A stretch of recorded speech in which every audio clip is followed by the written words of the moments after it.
Idade Média, parte 2. Gente, estamos começando aí mais uma aula, dando continuidade ao tema Idade Média, que é o período que sucede à Antiguidade com a queda de Roma.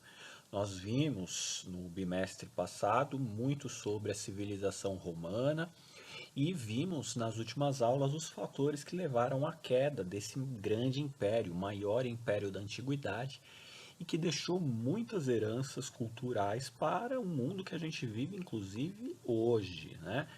A gente já falou muito disso, dessas contribuições, por isso que é importante estudar Roma, mas também apontamos os fatores que levaram ao seu declínio.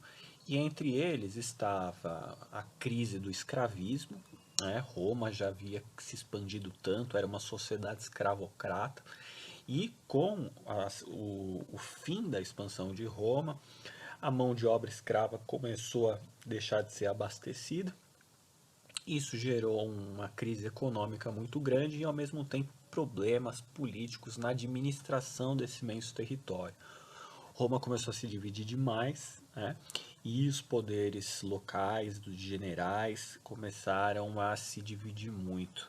E além disso, a gente teve a invasão dos povos, entre aspas, bárbaros, né? Ou seja, todos aqueles povos que não falavam o latim, que não compartilhavam da cultura romana, eram chamados de bárbaros, né? Esse é um termo utilizado pelos romanos, tá? Então, na história, a gente tem que ter claro isso, que quando a gente está falando povos bárbaros, a gente está falando do ponto de vista romano, que entendia que os outros povos eram incultos, incivilizados, atrasados, inferiores. Mas se a gente for fazer um estudo do ponto de vista de cada um desses povos bárbaros, a gente vai obter uma resposta muito diferente, né? A gente vai obter uma percepção muito diferente na história, assim como no presente, é assim. A gente tende a enxergar as coisas muito do nosso próprio ponto de vista, mas temos que fazer um esforço de tentar entender os diversos pontos de vista, né? Porque aí a gente começa a enxergar a sociedade e a história de uma forma mais rica e mais complexa, né? Não tão simplista, né? Não tão egocêntrica. Por isso, estamos colocando aí povos bárbaros entre aspas, ok? E esses povos bárbaros, eles vão ter muita influência, tá?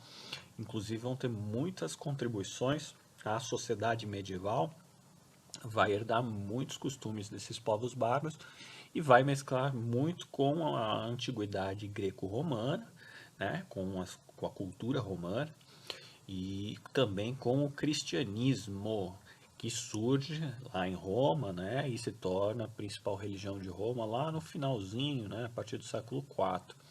Então, como falamos, a Idade Média é a mistura do cristianismo com a mistura do legado greco-romano e agora também com a cultura dos povos bárbaros, especialmente dos germânicos, tá? Vamos dar mais uma olhada aqui no mapa. Lembre-se que eu passei esse mapa na aula passada para apontar, para vocês visualizarem um pouco como é que funcionou a invasão de Roma, né? Então, são vários povos, ó, jutos, anglos, godos, suevos, lombardos, saxões, vândalos, lombardos, salamanos, né? Todos esses povos aqui, ó, muitos têm origem aqui na Germânia, né? Tudo que estava ao norte de Roma era Germânia. Mas a gente vai ter outros povos vindos lá também, né, da Ásia, como por exemplo os Hunos, olha aqui os Hunos, né? E posteriormente, né, teremos também outros povos bárbaros que não vão se expandir em direção a Roma e vão ficar lá na Escandinávia, né? Como por exemplo os vikings, né, que somente no século 9, 10 e 11 é que vão começar a ter uma relação com o continente europeu aqui, tá? Também é importante lembrar que a partir do século sétimo e oitavo a gente tem o surgimento do islamismo ali na Ásia e o crescimento dessa nova religião islâmica ou muçulmana vai gerar também uma sociedade, uma cultura ligada por essa religião que vai começar a fazer a sua expansão territorial aqui pelo norte da África e por todo o sul da Europa, na Península Ibérica, né? Mas isso vamos falar num capítulo separado, ok? Então aqui é o mapa da invasão de Roma. Tá? Então vamos olhar um pouco algum desses povos bárbaros, os principais, né? Os que interessam para a gente aqui. Tá? Bom, como falamos, temos povos originários da Ásia, né? Por exemplo, os hunos. Temos povos originários do leste europeu, que são os eslavos, e temos os povos do norte da Europa, que são os germânicos. Esses germânicos são os mais importantes para a gente, porque eles é que vão influenciar a sociedade medieval, que vão ter mais contato com os romanos e promover essa mescla cultural Roma e bárbaros, né? E esses germânicos eles podem ser divididos em vários grupos, como por exemplo os visigodos, os ostrogodos, os burgúndios, os vikings, os vândalos, os suevos, os lombardos e os francos, né? E esses grupos todos podem ver que é muito fragmentado. Eles formavam pequenos clãs, pequenos grupos familiares ligados por laços consanguíneos, né? Pequenas comunidades, e longe de formarem um grande império unificado como era Roma. Não, nada disso. Eles atuavam em pequenos clãs, né? E esses reinos, pequenos reinos que eles formavam, normalmente tinham curta duração, porque iam se sucedendo, iam muitas vezes se misturando, né? De repente os visigodos brigavam com os ostrogodos, de repente eles formavam uma aliança, e aí criava-se um novo clã, né? Então, eles muitas vezes desapareciam e se misturavam com outros pequenos clãs, né? Então, são reinos pequenos e muito instáveis. Muitas vezes eram rivais, né? Disputavam territórios entre si, disputavam poderes entre si, e outras horas formavam alianças também, ok? Olha só aqui a gente já tem um mapa do século VI, tá? Século VI é 510, 520, 30, 40, 50, né? É o século VI. Aqui a gente tem a antiga Roma, né? Agora como é que ficou desenhada Roma no século VI? Olha só, desses reinos germânicos todos, a gente vai ter a seguinte divisão. O reino vamos começar da esquerda para a direita, da Península Ibérica até a Itália. Na Península Ibérica vão se instalar o reino dos suevos, que pega uma parte da Espanha, né, e uma parte do que é Portugal hoje em dia, reino dos suevos. Teremos também na Península Ibérica o reino dos visigodos, né, que corresponde também a uma parte da Espanha, uma parte da Itália atualmente. Teremos acima o reino franco, que dá origem ao país França, a Franco-França. Temos também ao lado o reino dos burgúndios, que pegaria um pedaço do que hoje é a França, um pedaço do que hoje é a Alemanha. Temos também o reino dos ostrogodos, que pega o que seria hoje a Itália, veja aqui a bota, a Península Itália, e uma parte do que seria hoje o sudeste europeu, com a Grécia, né? Onde hoje em dia é Grécia, Bulgária, Romênia e um pedaço até da Áustria aqui, tá? Os ostrogodos. Depois temos aqui também, ó, os alamanos, né? Já pegando o centro europeu, o centro-leste europeu, né? Onde seria Hungria. Temos também os saxões, mais ao norte, né? Onde seria aqui atualmente Dinamarca e onde seria também um pedaço da Inglaterra, né? Os anglo-saxões. Então esses são os reinos que estão distribuídos ali pelo antigo Império Romano. Tem os vândalos também aqui no norte da África, né? Também era território romano.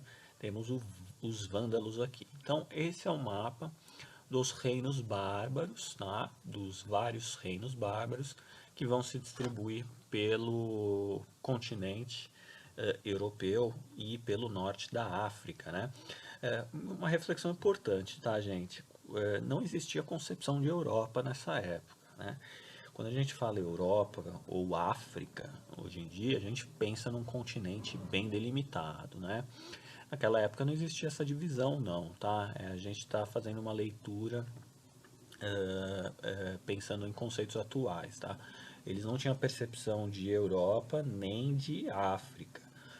A percepção que se tinha era cultural, né? Então Roma era Roma, né? Civilização romana, cultura romana, né? Que abrangia esses territórios todos.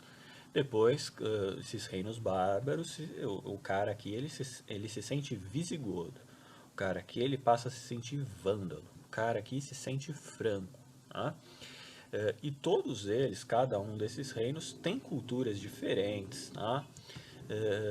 E aos poucos vão transformar essa cultura, graças também com a cultura greco-romana, que antigamente predominava aqui, né? Inclusive, né, com a invasão desses povos aqui, né, a população roma tinha toda uma cultura romana aqui, né? Vai começar a haver uma mistura, né? E a gente tem que falar agora um pouco dos costumes desses povos germânicos, tá? Primeira coisa que é importante a gente notar é que eles eram, como falamos, organizados em pequenos grupos, né? E isso fortalecia muito uma estrutura familiar bastante sólida, né?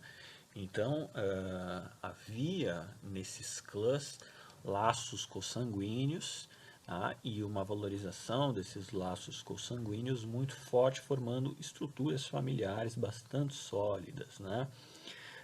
Pai, mãe, filhos, avós, né? E isso era a base social desses povos, né?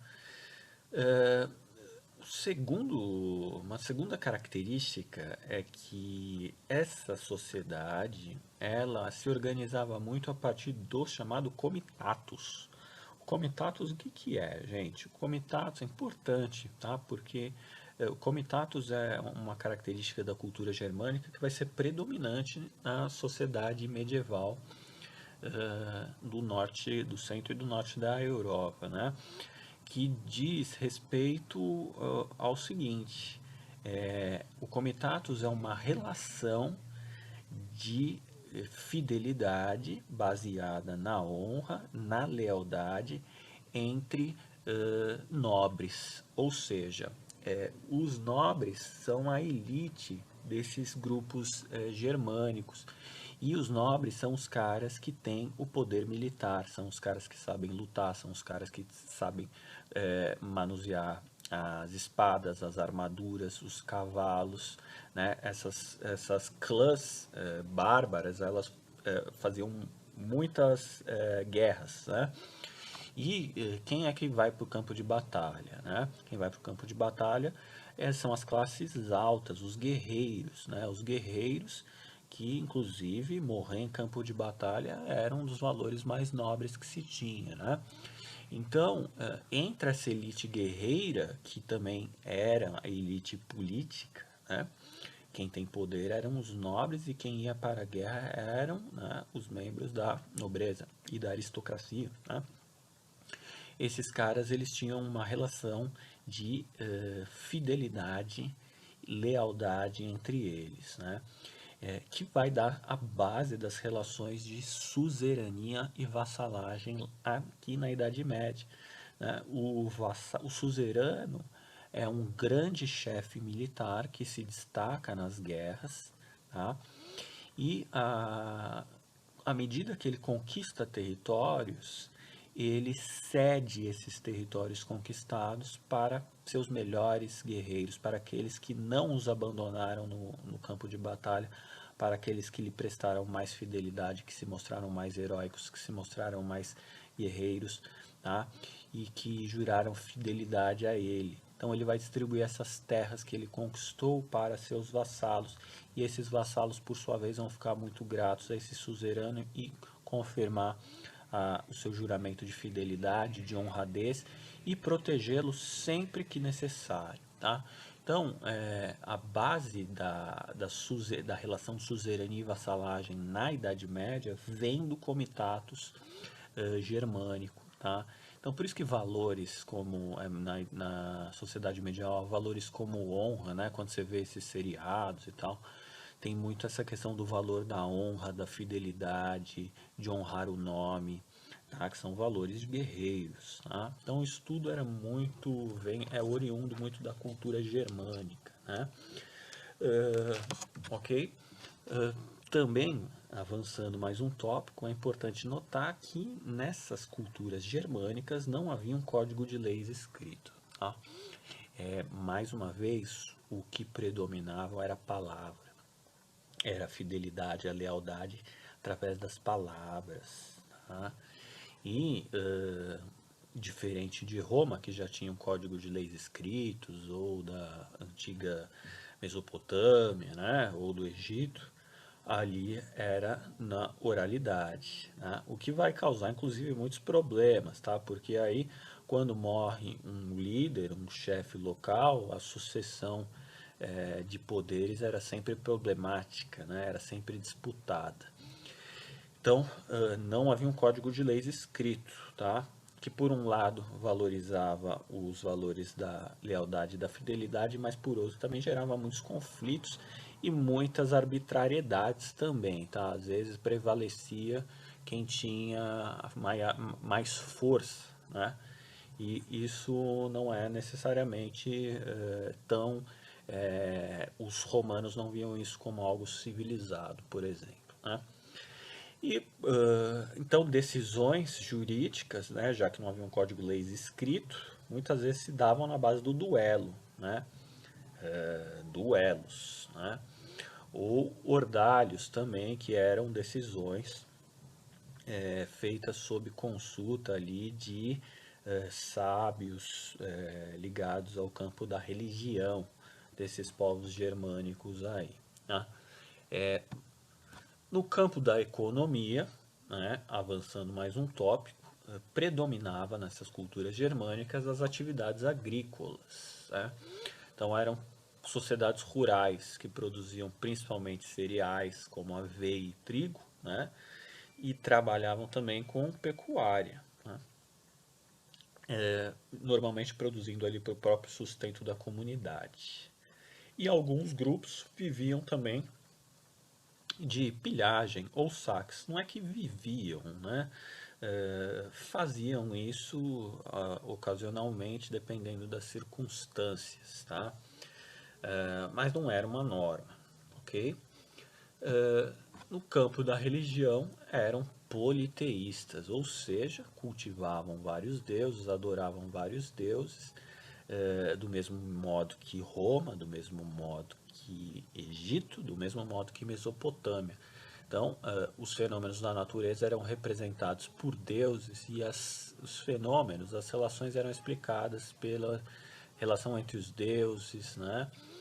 Que é muito rica, inclusive, né? Se vocês tiverem interesse nisso, vocês podem, né, pesquisar e aprofundar-se nesse tema, pegando aí um desses povos bárbaros e vendo como é que acontecia, né? E havia também sacrifícios animais e ocasionalmente até humanos, do mesmo jeito que na Grécia Antiga, do mesmo jeito que na Mesopotâmia ou na Suméria, ok? Então, no campo religioso, bastante era um mundo antigo, né? Aos poucos isso vai se modificando à medida que esses povos vão se cristianizando. E a gente vai ver essa cristianização a partir da próxima aula, tá? Que a sociedade medieval que vai se construir, né, no antigo território romano, é uma sociedade que vai se tornar cristã, principalmente porque esses povos bárbaros vão formar uma aliança com a Igreja Católica. E a Igreja Católica tinha muito poder durante já na época das invasões romanas e vai continuar mantendo seu poder por muito tempo ainda. Um abraço.